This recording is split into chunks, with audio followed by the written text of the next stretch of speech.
On y est, le village des recruteurs d'Orléans, 3e édition touche à sa fin. C'est la traditionnelle interview de fin de salon avec vous. Bonjour Antoine Thalys, bonjour, président fondateur d'Agley Events. 3e édition ici à Orléans. Alors ça a mis un peu de temps puisque la dernière c'était en 2019. Entre temps il y a eu un épisode qu'on a appelé le confinement. C'est le retour au présentiel, à la rencontre en direct, l'ADN de ce village des recruteurs. Et finalement c'est là qu'on se rend compte que la rencontre, la magie opère toujours.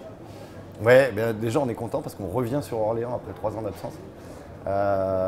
Effectivement, puisqu'on est resté quand même plus d'1 an et demi sur la touche. Donc oui, c'est bien et on est content parce que surtout on a beaucoup de candidats aujourd'hui.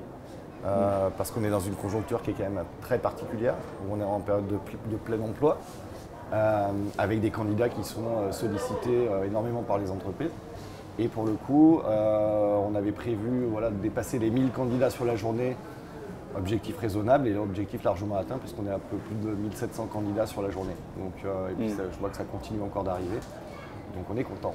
Beaucoup de jeunes candidats, ça aussi c'est un signe très encourageant parce qu'on a souvent dit que de plus en plus il y avait une déconnexion entre les jeunes candidats et les entreprises qui mettent en avant parfois des arguments qui ne portent plus auprès des jeunes sur le plan de carrière, des choses comme ça. C'est plus forcément ce que recherchent les jeunes aujourd'hui. Ouais, non, par contre ils sont en recherche d'alternance. Là c'est la période. Donc effectivement il faut qu'ils trouvent pour la rentrée de septembre, et c'est maintenant que ça se joue. Et puis Orléans c'est quand même une grosse ville étudiante aussi, donc forcément on a pas mal de jeunes. Il y a l'alternance, il y a aussi le CDI qu'on voit beaucoup qui explose ici. Aujourd'hui il y a une vraie volonté de la part de ces recruteurs de fidéliser ces candidats.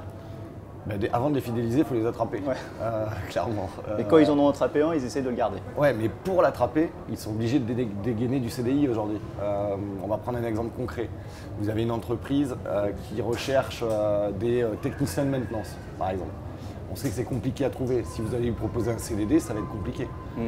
Donc aujourd'hui, toutes les entreprises sont en recherche. Nous, chez Agley, on recrute actuellement, on est en recherche de 2 consultants sous statut CDI. Et comme tout le monde, on galère. Donc aujourd'hui, si on prend la proportion de CDI qui existait en 2019, elle est beaucoup plus importante aujourd'hui et c'est même devenu entre guillemets normal. Ça veut dire, juste pour terminer, qu'aujourd'hui, le pouvoir finalement, il est plus entre les mains du candidat que de l'entreprise? Tout à fait, ouais. C'est pour ça que si on regarde les chiffres de l'année dernière en fait, au niveau du village des recruteurs à proprement parler, on prenne n'importe quelle édition, par rapport à toutes celles qu'on a faites, on a connu un recul de minimum 30% en fait, au niveau de la fréquentation du nombre de candidats. Maintenant, la question c'est comment on attire les bons. Mais quoi qu'il en soit, le candidat aujourd'hui il est roi, il a le choix. Moi par exemple, je me suis absenté sur la journée pour aller passer quelques coups de téléphone et éplucher les CV Tech comme font tous les RH qui sont présents ici. Donc j'ai appelé… pour recruter pour Agley. Pour Agley, évidemment. J'ai dû appeler 9-10 candidats et sur les 9-10 candidats, il y en a 7 qui sont appelés 3 fois par jour. C'est un fait. Voilà. Comment on fait pour aller les chercher? Faut être bon et puis faut participer à ce type d'événement. Faut travailler sa marque employeur, faut travailler son discours. Et puis pourquoi pas réévaluer les salaires, etc. Il faut savoir se vendre en tant qu'entreprise auprès de ses candidats. Exactement. Comme nous on vend l'opération au RH, il faut qu'eux sachent se vendre auprès des candidats. Allez, pour terminer en 2 mots, prochain village des recruteurs?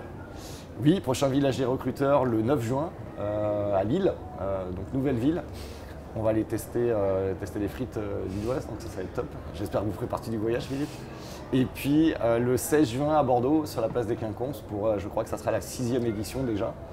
Et puis je crois qu'on aborde bientôt le 50e village des recruteurs.